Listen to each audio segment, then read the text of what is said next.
And that, ladies and gentlemen, is how you stack gold.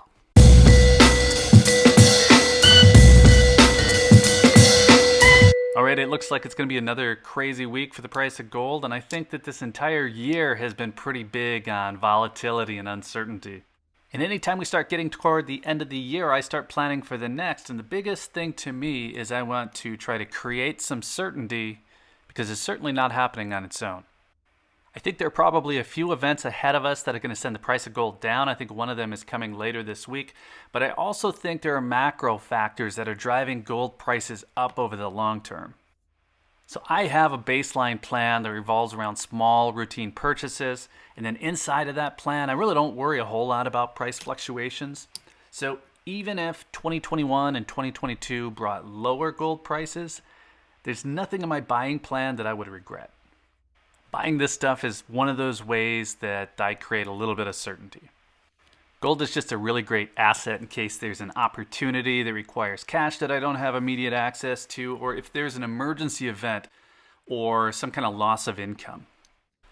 Now, I know a lot of people are new to metals and they came in during the pandemic and they feel the prices are only going to go higher. And I know there are others who've been doing it a lot longer who feel that prices are so high that they're not buying at all right now.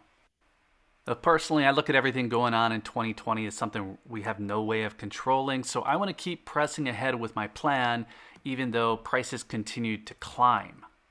Now, beyond that baseline plan, I want to make sure that I'm paying attention to market influence and everything going on, whether I can control it or not, and that's where my one-off purchases come into play.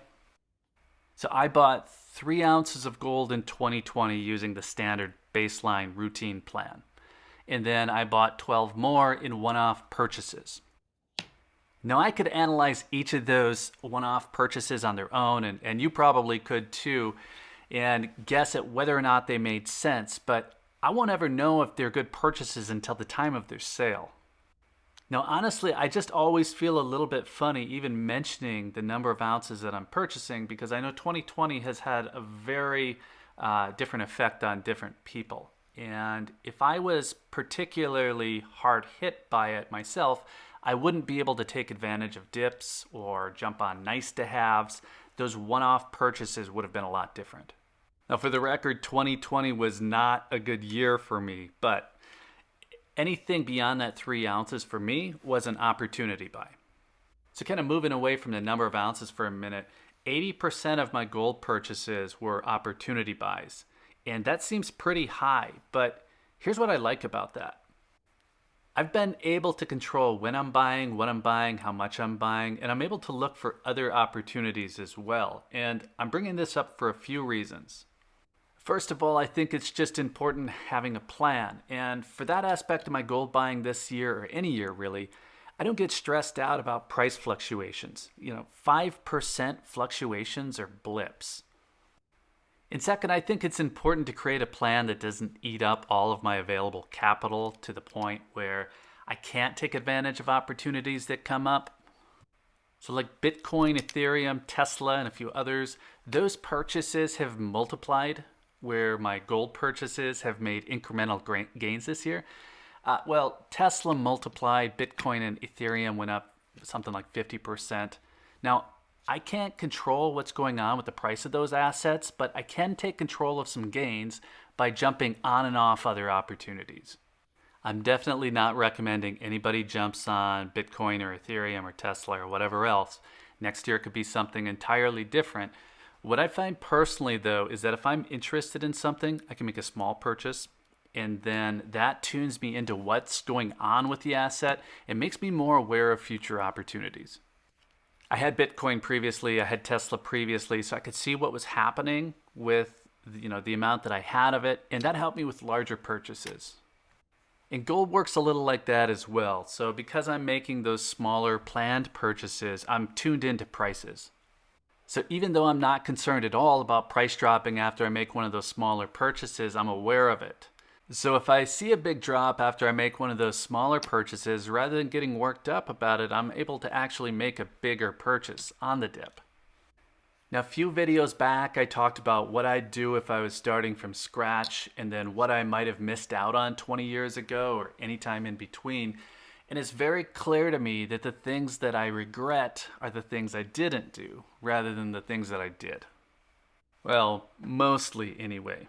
But it's things like not buying Bitcoin at $1,100 or buying more gold at $900, things like that I would regret. So as I'm thinking through my plans for 2021, I'm going to continue with a scheduled purchase that's below my budget tolerance, and then I'll keep watching for one-off opportunities. Now, I'm not planning to turn this channel into any kind of financial prep advice or anything like that really, but I do like the idea of pointing out when something is planned or it's a one-off opportunity. And I'm going to try to go a little deeper on that idea before the end of the year as I work out a few more thoughts on 2021 planning. And it looks like I'm actually going to be able to show some more gold too, because it sounds like that group buy that I've mentioned a few times might actually come through after all. It's possible that the timing might actually line up with an announcement coming from the FDA later this week. We're gonna try our best. I've also been looking more at stats lately and thinking through some new things that I want to do with the channel. And the stats show that we just pushed past 5,000 subs, and I really appreciate everybody watching. So on the one hand, stats don't really drive what I'm doing here, but on the other, I don't want to waste anyone's time if it's not helping, and I do think there's some specific things I can do to make the channel better. So I'm looking forward to a little downtime later in the month to try to get some new things in place. I also have an interview coming up later this week that I think is going to have some great information. I'm looking forward to it, and I'm hoping you'll check it out because I think there's some great information in it that will help everybody. And the final thing I have in my notes is that I owe a giveaway. Now this is a weird thing for me because I've wanted to do it for a while, but I just haven't really figured out the logistics, and I certainly don't want to create a whole video around a giveaway. I will get it figured out soon though. So again, thank you very much. Keep an eye out for that. Keep an eye out for the interview. Hit that like button. Make sure you're subscribed, all of that stuff. All that aside though, I really appreciate you watching. Thank you again. I hope you have a good day. Take care.